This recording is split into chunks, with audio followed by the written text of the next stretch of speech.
Bonjour à toutes et à tous et bienvenue à Maison et Objets pour ce 30e anniversaire du salon et dans ce nouvel espace What's New in Retail, donc qui propose un format inédit pour donner une explication évidemment de la thématique nouvelle que je suis heureux de vous présenter en cette session de janvier 2024 qui s'appelle Supersoft et Retail aussi puisque nous avons construit avec l'agence BETC Design des propositions concrètes de solutions de retail à destination directement des concept stores et des boutiques et directement transposables dans leurs magasins. Pourquoi Supersoft? Évidemment, nous vivons depuis pas mal de temps un enchaînement de crises majeures. Mais en tout cas, ce qui est très important dans notre domaine qui nous concerne ici, c'est-à-dire l'enjeu du design et de la création en matière d'art de vivre, c'est de concilier la nécessité de la nouveauté, la nécessité de l'élan créatif, d'élan porteur de nouveauté, de renouvellement éphémère, avec des impératifs toujours plus urgents, toujours plus nécessaires de durabilité et de responsabilité. Cet ensemble de ces responsabilités nous oblige à une forme de nouvelle éthique dont la jeune génération se fait singulièrement le porte-voix aujourd'hui et incite à tout un ensemble de développements qui sont beaucoup moins linéaires mais beaucoup plus circulaires. On parle évidemment de circular design et c'est une notion essentielle au cœur de l'éco-responsabilité aujourd'hui. Ce que je veux introduire ici rapidement dans cette idée de Supersoft, c'est l'idée de la fluidité, l'idée de la liquidité, j'ai envie de dire, fluidité des saisons, fluidité des gens, des approches et ces espèces de fluctuations visuelles qu'on observe entre matière, couleur et forme. On retrouve cet impératif de fluidité dans les enjeux du retail contemporain aujourd'hui, avec ce que j'appelle la nouvelle agilité des espaces, donc une espèce d'omnicanalité qui s'impose et qui propose des expériences multiformes. Vous avez ici dans cet espace une boutique, un café, un lieu d'exposition, un lieu de communication, d'information, un lieu de digitalisation, comme on dit. Aujourd'hui, le retail convoque un art total. Cette fluidité, on va la retrouver aussi dans les objets, dans les formes, dans les matériaux.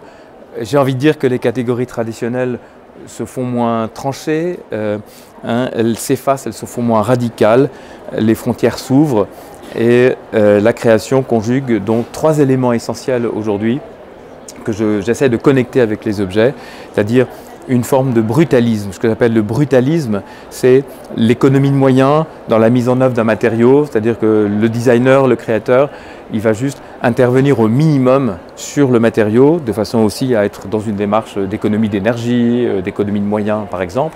Et donc on a quelque chose qui est assez radical. La deuxième chose que j'essaie de connecter, le deuxième item que j'essaie de connecter dans mes sélections, c'est la souplesse, c'est soft, donc la souplesse, les formes organiques, cette fluidité dont je parlais. Et enfin, donc je connecte aussi avec la technologie, une technologie très douce et beaucoup moins intrusive, qui est très silencieuse. Et bien sûr, l'idée du sustainable, de l'éco-responsabilité.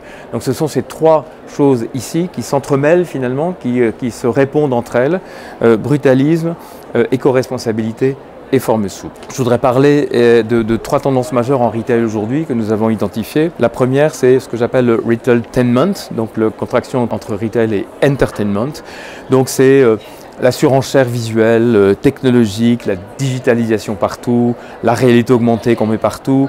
C'est-à-dire que dans les lieux de vente, dans les pop-up stores, dans les magasins, dans les grands magasins, etc., on va être dans une espèce d'hypertrophie des décors et des installations. Je pourrais citer par exemple un remarquable pop-up store de la marque Moncler qui a été ouvert il y a 1 an à Tokyo par exemple, qui est un vrai lieu d'art total finalement. On est proche d'une installation d'art contemporain. Ce sont des espaces en retailtainment qui sont particulièrement pertinents dans le cadre d'offres de sportswear, de fitness, de gaming, de running aussi, tout le côté sportif, contemporain, etc.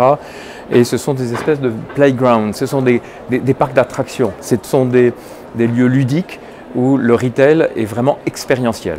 On vient faire ici des expériences très fortes. La deuxième tendance majeure aujourd'hui internationale en retail, c'est ce que j'appelle le naturalisme littéral. C'est-à-dire qu'on met de la nature partout, on prend des éléments de nature, on met du végétal, on met de la fleur, on la met partout, au sol, au plafond, etc. Et la nature devient complètement invasive. C'est l'idée de l'oasis avec la création d'îlots et de végétalisation. Troisième tendance que nous avons identifiée et qui est évidemment la troisième que nous avons retenue pour la création et la scénographie de cet espace ici, What's New Supersoft, c'est la connexion dont je parlais pour la sélection des produits tout à l'heure, c'est-à-dire sustainable, brutalisme et l'esthétique du recyclage. Et même, j'ai envie de dire, faire appel à des matériaux pauvres, pauvres mais sexy, comme disait le maire de Berlin il y a longtemps. Donc c'est en tout cas une esthétique de l'économie de moyens, et parce qu'on économise les moyens, eh bien, on doit finalement faire preuve de beaucoup plus de créativité. C'est une créativité qui donne de la poésie à l'espace, on utilise des matériaux bruts, on fait de l'économie en termes de mise en œuvre, et on a une espèce d'économie, d'esthétique du collage, de la juxtaposition qui rappelle parfois une démarche artistique. Donc on va, je prends comme exemple par exemple le café de ce lieu d'art contemporain à Copenhague qui s'appelle Copenhagen Contemporary, où pour le café ils ont demandé à une vingtaine de designers de faire des petits tabourets, par exemple des petites assises totalement composites avec des matériaux de récupération. Et du coup on a une espèce de mélange comme ça extrêmement créatif de matériaux, donc collés entre eux finalement. On fait appel également à des matériaux techniques, voire pauvres. On fait appel par exemple à des rideaux brillants qui coûtent pas cher. On fait appel même, j'ai vu, à des couvertures de survie par exemple, qu'on va complètement détourner de leur usage. C'est ce mélange de matériaux utilitaires, de matériaux techniques, d'éléments d'aménagement industriel par exemple, qui vient créer une esthétique extrêmement créative, extrêmement puissante en termes d'impact visuel, on va dire, et de structuration de l'espace. Toujours, j'ai vu par exemple là une information sur un salon de coiffure à Osaka au Japon qui est extrêmement beau, extrêmement silencieux, très beau et qui fait beaucoup appel à des rideaux par exemple. Donc l'intervention du textile dans un magasin, un concept store, dans du retail par exemple, c'est quelque chose de très intéressant parce que c'est facile à mettre en œuvre, ça coûte pas cher, ça permet de cloisonner l'espace, de donner de la fluidité à l'espace d'une façon extrêmement créative, pour toutes ces idées de cloisonnement, de modularité, de flexibilité. Je peux continuer aussi avec des choses beaucoup plus brutalistes, par exemple, qu'on va retrouver même dans des expérimentations un petit peu plus radicales, dans des concept stores, dans des boutiques un peu pointues qu'on a partout à travers le monde. Je peux parler d'une boutique au Portugal par exemple, qui s'appelle One Gestor, qui pousse les codes d'une radicalité brutaliste au maximum avec l'usage du béton brut non fini, de la grille, des gros grillages par exemple qui structurent l'espace avec des galets à l'intérieur.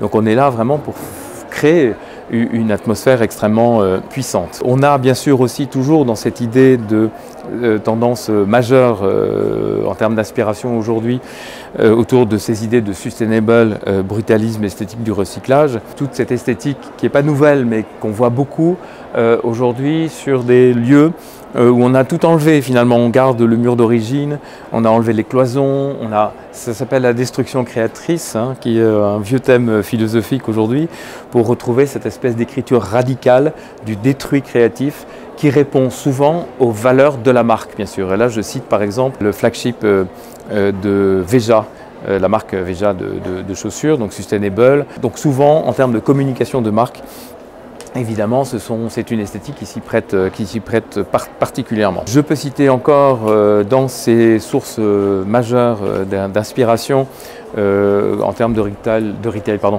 tout à fait actuel, avec un pop-up store de la marque allemande Birkenstock, qu'on connaît bien, de chaussures, donc qui est en train de monter en gamme.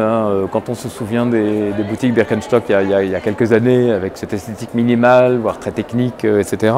Ils viennent d'ouvrir un concept store assez pointu à Cologne, qui est ouvert en ce moment, qui est ouvert en décembre 2023, et qui a vraiment cette espèce d'esthétique très douce, très modeste, mais très pointue en termes de coloris, en termes de mélange de matériaux, avec une espèce de grand podium très mou comme ça, avec une espèce sur le mur de relief très léger. Donc voilà, de l'intégrage extrêmement technique mais très pointu au mur. Donc on est là aussi vraiment sur cette ambiance un petit peu modeste, faussement modeste aussi, puisque c'est très sophistiqué, au service particulièrement des valeurs d'une marque. Je terminerai ces grandes influences en termes de retail avec l'idée du monochrome. Et ça, c'est quelque chose de très intéressant aujourd'hui pour donner une singularité particulière à un espace, pour lui donner une dimension extrêmement puissante.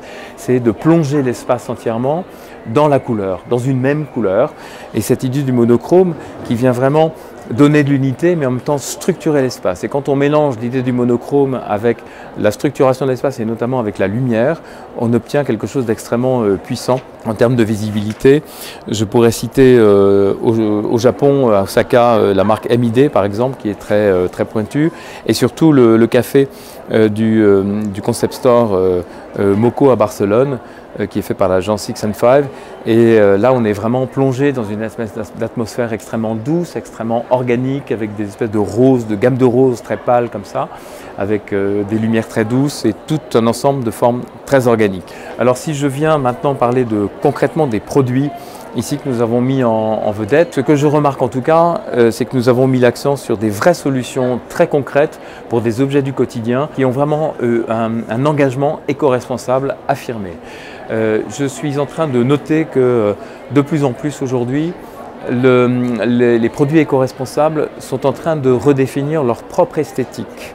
C'est-à-dire que pendant plusieurs années, parce que c'était écolo, entre guillemets, parce que c'était sustainable, parce que c'était recyclé, etc., il y avait toujours un petit peu une esthétique assez minimaliste, assez pauvre, assez caricaturale, avec du carton, etc. Voilà, c'était très reconnaissable. Aujourd'hui, non.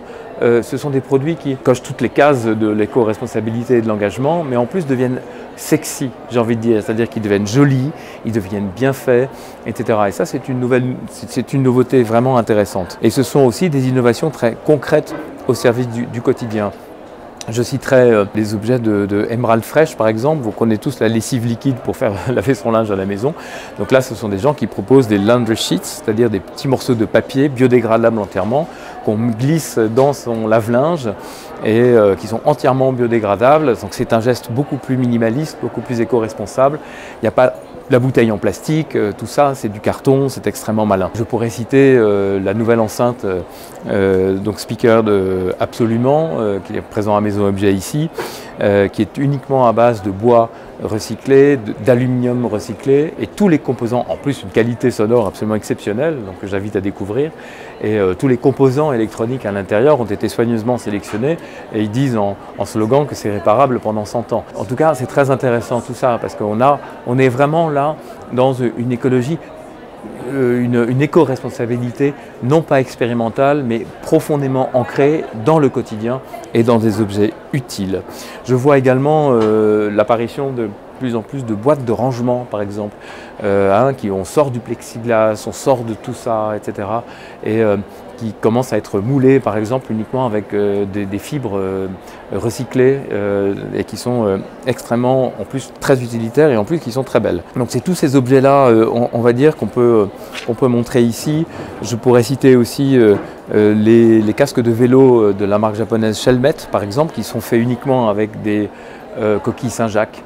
Et en plus, la forme reprend un petit peu les stries régulières de la coquille Saint-Jacques. Donc, on est vraiment dans un process recyclé, upcyclé, dans une forme poétique également et dans un objet parfaitement utilitaire. C'est tous ces objets du quotidien aujourd'hui qui viennent nous proposer cette espèce ces nouveaux produits en fait sympathiques, utiles, sexy, soft.